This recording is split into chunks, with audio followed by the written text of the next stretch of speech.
programang ito ay rated SPG, striktong patnubay at gabay ng magulang ang kailangan. Sa pag-uwi nga ni Roda ay dala niya ang 10 milyon. Sinabihan niya ang kanyang mga katulong na wala daw umanong matutulog dahil kailangan nilang bantayan ang bahay dahil baka pasukin sila ng mga magnanakaw. Ngunit papasukin nga sila nila Kidlat. Hinihintay lang nila Kidlat na mag-10 ng gabi at papasukin nila at nanakawan nila si Roda.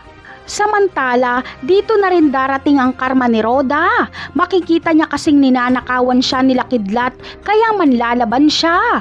At dito ay malalaglagan ng kandila ang mga pera ni Roda na nakalatag lang sa kama.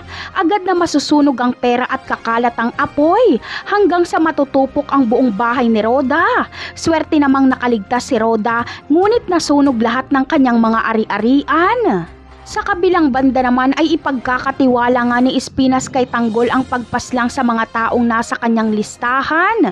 Inaamin ni Espinas sa kanyang sarili na malapit ang loob niya kay Tanggol, kaya tiwala siya kay Tanggol kahit wala pa itong napapatunayan.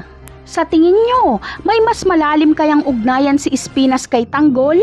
Posible kayang magkakilala o magkapamilya ang ina ni Tanggol na si Marites at itong si Chip Dolores Espinas? Sa paglipas kasi ng mga araw ay mapapalapit ang loob ni Tanggol kay Espinas at si Espinas ang kanyang magiging nanay-nanayan habang nasa loob siya.